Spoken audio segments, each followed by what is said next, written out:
Remember those old shows where a regular living room gets transformed into another incredibly normal, regular-looking living room? This isn't one of those shows. In this series, we set a crew of incredible set designers loose on some ordinary spaces to turn them into totally out there places. This is home improvement improved. And the good thing is, nothing's permanent. So landlords, chill alright, it's gonna be cool. It's my epic room makeover. Meet Luke. Tell us where you live. I live in a house in the New Forest. It's a lovely place, and the neighbours are all 70 plus, so I'm the young stud around here. Cheeky. Being injured in Afghanistan, the MOD adapted the house for my needs. This place was really torn apart. And we've had a few drinks and soirees in here, and mostly kids' parties, to be honest. I'm not going to lie. You know, being parents with young kids, your life revolves around their birthdays and things like that. So when this opportunity came along to do some medieval party and dress up like a knight for a day, it was kind of like being young again. And hold up. Medieval party, night for a day, being young again. You better explain yourself, Luke, me old son. I've always loved the medieval time period. I think it was quite a romantic time in life. The architecture and all that stuff was fantastic, but the whole ethos behind knights and things like that. I think being ex-military, I like that. Back then, you could, they played crazy games like running around on shields and things like that, and knocking the crap out of each other. And you get arrested for that these days. You got away with it back then. The idea of my wife of letting people in to kind of turn the house upside down, she's probably a bit nervous about how it's going to look, but I think she's quite excited about the prospect of seeing this space turned into something completely different. I think people are just going to be impressed by the transformation. I mean, I know I will be. Forsooth, you will find no better set designers than these playful peasants. Meet Harriet Darlin and Elise Edge. Together they are Darlin and Edge. We build set design for events, parties, all sorts of things where people are in the space and enjoying what we do. Things people can get in, get on, play with. It's not just a pretty space, it's multi-layered. Some of the weirdest things we've ever made. I made a stiletto out of jelly once. A boat that was half packing crate, half Venetian Willy Wonka boat. Tranny pigeons, they were a weird one. We try as hard as we can to make them as beautiful as possible. Yeah. Yeah. First up then, Harriet and Elise need to brainstorm a few ideas. So what are you thinking, ladies? So he's got a really good sized room. What kind of setting should we give it? Feels like he's quite active, so maybe we need something more than just like sitting having dinner. I think we need some kind of physical game, like archery or something like that. Archery is really good. The room's only about 6 meters big. I don't know if we're gonna have room for this. In someone's house. Sounds dangerous to me. Okay. Think like old-fashioned carnival, medieval mini golf. Okay, tell us more. Instead of having like the putt, the what they call the golf cue. No, it's not. Stick. Club. Yeah, keep going. Instead of having golf clubs, you could have swords and axes. What? Oh my God, it's gonna be really creepy in a forest. Yeah. That would be great. Ready? I'm ready. Okay, let's go. Okay, let's pause here and recap. Luke loves medieval stuff, and he's got kids. So actual swords are a no-no, and armoured war horses could trample guests, which would be rude. But Luke does love the crazy stuff that knights get up to. So medieval crazy golf it is, mixing up a 10th century fairground with an enchanted forest featuring 4 monster holes and tiny castle walls, all set within the boundaries of one radically transformed room. Simple, right? Lady Harriet of Hackney briefs her serfs about the battle ahead. Think like weird, surreal fairground from the medieval times. Okay, sure. Yeah? Oh, for a briefing over. It's time to start work. Nikki, what's going on? So this is just the beginning point, really. The idea is that each monster will have its own identity and personalities. They're very much design as you work. So the idea for this one is that the ball will roll up what is to be his big lolling tongue through one of the nostrils, either nostril. Oh, hole in one!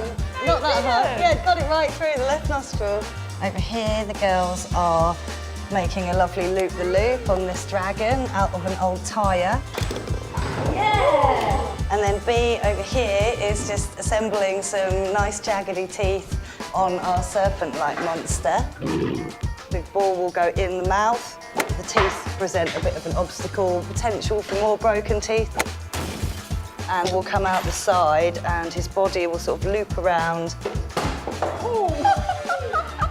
the golf ball will sort of exit from below the tail in some way. We're trying to find 4 different ways that the ball can come out of not an arsehole. That's fair. Oh, lovely. Are you going to ask Ian about Nikki's carpentry techniques? Yeah, Ian, what's the verdict?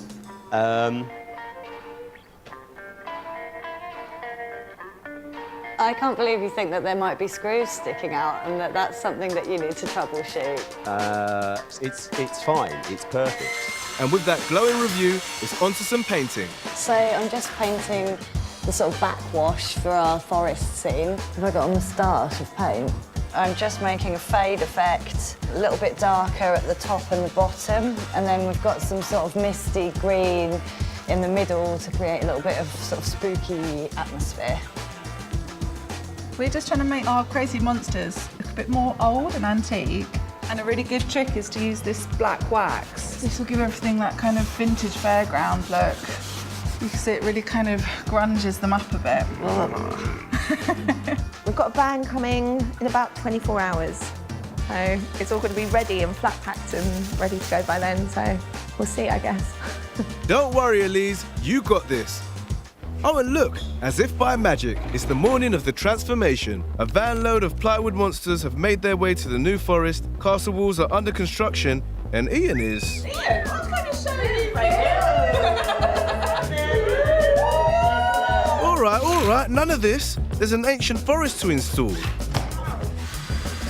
A temporary wooden frame is going up inside Luke's house before a freshly painted camo net is stapled to the structure to hide all those straight edges and modern-day features. It's good, isn't it? All right.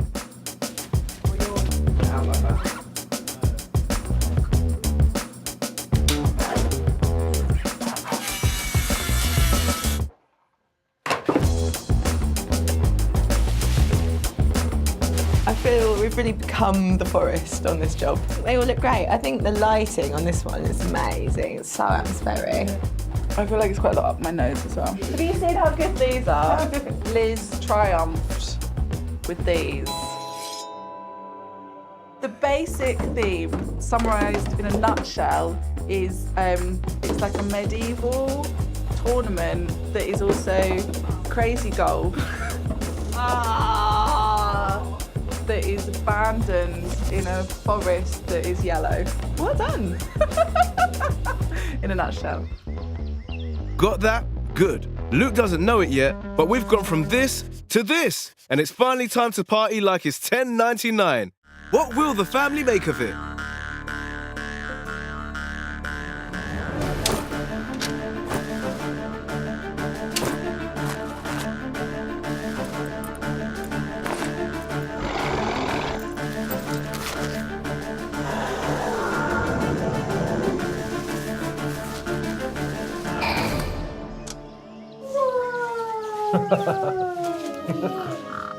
I think the kids like it. There's the dragon. Slay that dragon.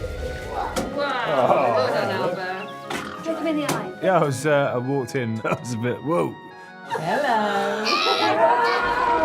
And I recognise this, because this, from army days, I recognise these old camo nets. They are brilliant bits of kit, because you cover something up and it looks completely different, and that has transformed this room completely. When Luke suggested doing this, I said no, at least 8 times. But he has always been into medieval things. I was really pleased. I mean, you're never going to see your living room look like this again. So yeah, incredible. Oh, you want that one, do you? I think that's the driver there. Here you go. Do it.